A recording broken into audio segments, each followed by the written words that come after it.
ભરૂચ જિલ્લા ભાજપ દ્વારા ડોક્ટર બાબા સાહેબ આંબેડકર જન્મ જયંતિના ઉપલક્ષમાં યુવા સંમેલન યોજાયું હતું। ભારત રત્ન ડોક્ટર બાબા સાહેબ આંબેડકરના અમૂલ્ય યોગદાન વિશે યુવાનો માહિતગાર થાય તે હેતુથી બાબા સાહેબની જન્મ જયંતિ નિમિત્તે ભરૂચ જિલ્લા ભારતીય જનતા પાર્ટી દ્વારા યુવા સંમેલન આયોજિત કરાયું હતું। જિલ્લા પ્રમુખ પ્રકાશ મોદીની અધ્યક્ષતામાં તેમજ મુખ્ય વક્તા ભરત ડાંગર અને સપ્તસનર તડવીની વિશેષ ઉપસ્થિતિમાં યુવા સંમેલન ભરૂચ ડિસ્ટ્રિક્ટ બેંક ખાતે સંપન્ન થયું હતું, જેમાં જિલ્લા ભાજપના આગેવાનો, ધારાસભ્યો, ચૂંટાયેલા પદાધિકારીઓ સહિત કાર્યકરો ઉપસ્થિત રહ્યા હતા। આ ખાસ કાર્યક્રમનું આયોજન યુવાનો માટે કર્યું છે અને યુવાનો માટે કાર્યક્રમ કરવા પાછળનું કારણ એવું છે કે ડોક્ટર બાબા સાહેબ આંબેડકરે જેમણે બંધારણની રચના કરી,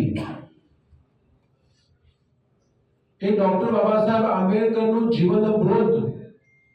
એમની સિદ્ધિઓ, એમણે દેશને આપેલા બંધારણને કારણે આપણને સૌને જે લાભ થયો છે તે આ ભ્રષ્ટ અને પરિવારવાદી કોંગ્રેસે જે બાબા સાહેબને અન્યાય કર્યો છે તે આ વાત એ આગામી પેઢી સુધી પહોંચે એટલા માટે આ કાર્યક્રમનું નામ રાખ્યું છે યુવા સંવાદ કાર્યક્રમ।